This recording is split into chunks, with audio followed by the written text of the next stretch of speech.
Bienvenue sur la commune de Goussoulendais. Nous vous proposons un voyage au cœur de notre village et de son histoire. Le nom Gou, par ses origines latines, signifie abreuvoir ou puits. Il existe de nombreuses nappes d'eau sous le village. Pourtant, un rapport géologique de 1909 indique que la commune se trouve placée dans des conditions particulièrement difficiles d'un point de vue de l'alimentation en eau potable. Deux puits étaient actifs, un situé sur le haut, dans le rocher, un plus bas, au centre du village, étayé au niveau du champ, à côté d'une ancienne galerie d'extraction de minerais de fer. La commune de Goussoulendais a adhéré au syndicat intercommunal des eaux de la Haute-Loue dès 1954. L'eau arrivera au robinet des bâtiments communaux en 1967 et le château d'eau en 1970. Entre des paysages de cartes postales sur fond de collines verdoyantes et le village, la commune est de celles qui s'est créée une identité par des aménagements en alliance avec notre vie rurale dans un cadre de vie tourné vers la nature. Goussoulendais reste un petit nid dont ses habitants aiment à se retrouver pour aspirer à leur doux confort de calme et de verdure.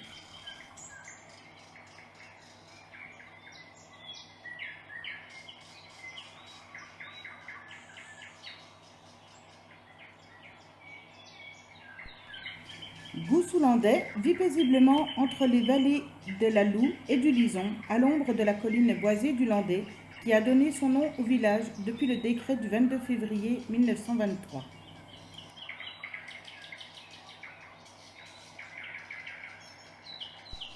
Le bois du Landais est un site naturel qui surplombe la commune. Nous pouvons saluer le courage de la municipalité en 1955 pour l'achat de 109 hectares de forêt, ce qui porte la surface forestière soumise à l'ONF à 222,84 hectares aujourd'hui.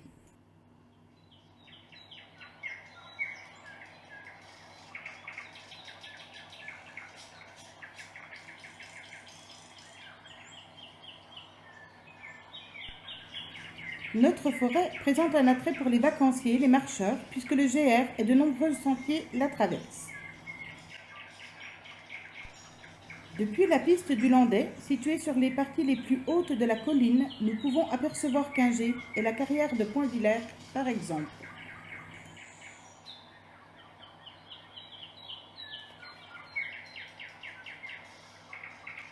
L'exploitation des bois forestiers reste aujourd'hui la principale ressource de la commune.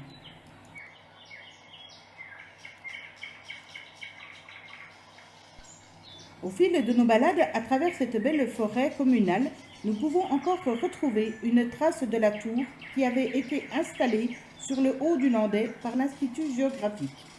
Ce symbole y est présent. Le point le plus haut du Landais, à 581 mètres, est repérable par une borne qui a été matérialisée par les villageois. Les marcheurs et aventuriers en herbe trouveront aux limites communales les bornes. Les lettres G indiquant le village et par exemple P pour Point-Villers, R pour roue de chaque côté de la borne.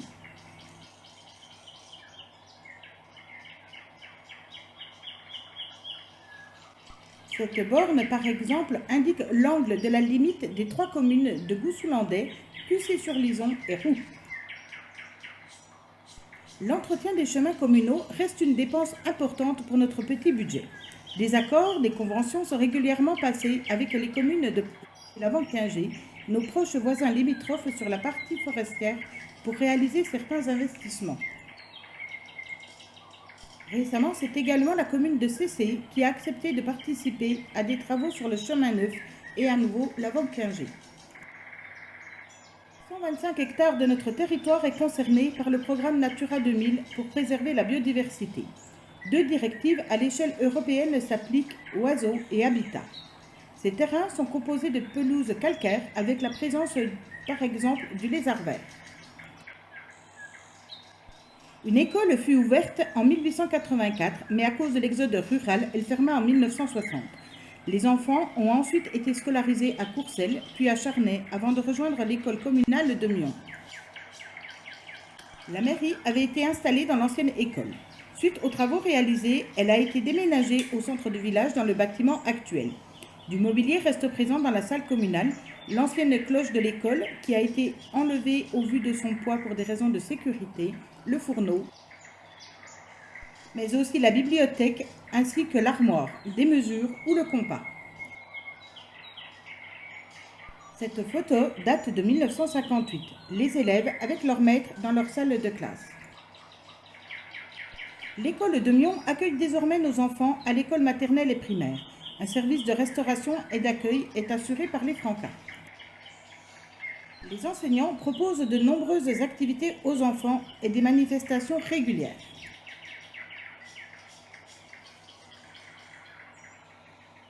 Une vierge est installée sur la commune. C'est ainsi que l'on retrouve une rue de la Vierge. Elle date de 1883. À l'origine, des petits escaliers, des marches étaient présents devant la statue. Elle fut offerte par mademoiselle Xavière Fèvre en remerciement à Dieu pour avoir épargné le village pendant la guerre. Un poids public, que l'on appelait aussi bascule publique, était installé au centre du village. Nous avons rempli la fosse par de la terre et du gravat, car un plancher vieillissant s'effondrait par endroits. À proximité, un monument aux morts avait été érigé.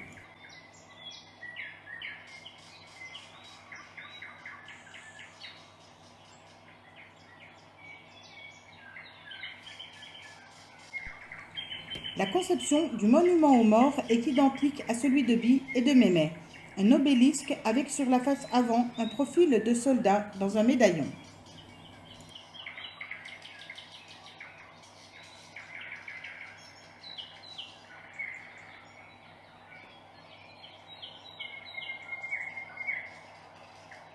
Nous avons sur nos registres la transcription de décès de M. Saturnino Trabado, décédé le 26 septembre 1943 à Besançon.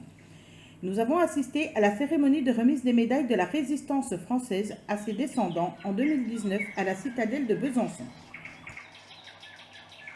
La commune de Gousselandais partage l'église de Mont-sur-Lison avec les communes de Courcelles, Palentine et Roux. Elle est entourée du cimetière. Elle a été modifiée à plusieurs reprises au cours des siècles. Deux cloches retentissent, toutes deux coulées à la fin du XIXe siècle et se nomment Xavière et Joséphine. L'une d'entre elles avait été offerte par Madame Fèvre de Gousselandais et son prénom lui a été donné, Xavière. Depuis mars 2001, la commune est administrée par Patricia Paquet. Elle a succédé à Gérard Dague qui était élu depuis 1977.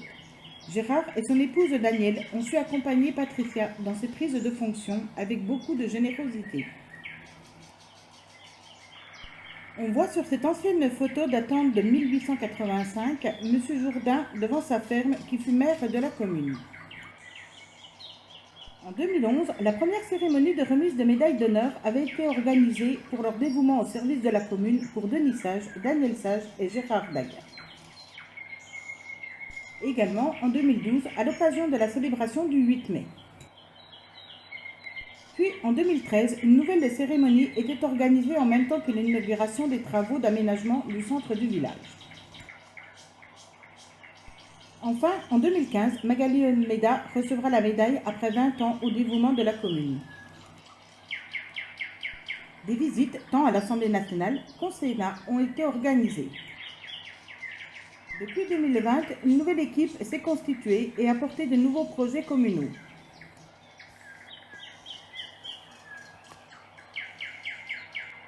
Tant les conseillers municipaux que les habitants se retrouvent régulièrement pour participer aux travaux de nettoyage du village et au ramassage des incivilités sur le bord des chemins.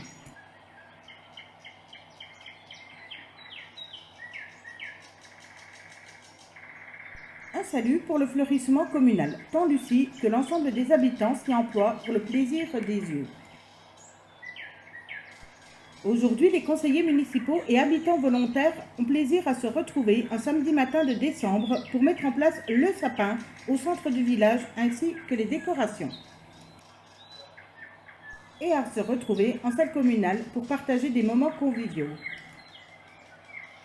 Les fêtes dans le village ont rassemblé tous les enfants de tout temps.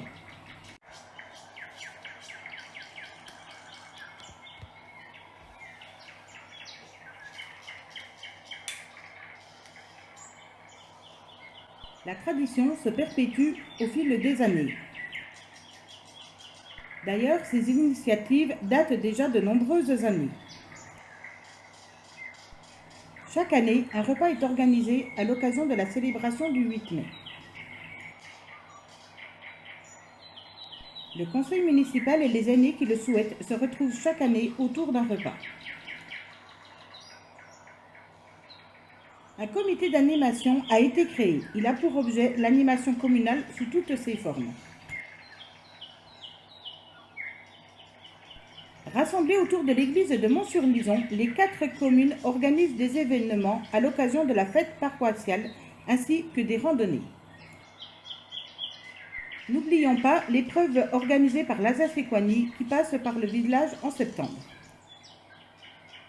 La chasse est une activité importante sur la commune. La CCA dispose de l'ensemble du territoire communal avec une réserve et ses parkings. Chaque année, les chasseurs effectuent l'entretien de tranchées forestières et de sentiers. De tout temps, les chasseurs aiment à se retrouver pour partager des moments conviviaux entre eux. 3 professionnels sont installés sur notre commune. Mathieu Guichard pour de l'agencement, Franck Chamaillard pour de la rénovation intérieure et Sabrina Godin avec son épicerie ambulante, l'épicerie gourmande qui sillonne nos villages. Aujourd'hui, nous inaugurons les travaux sur le bâtiment communal.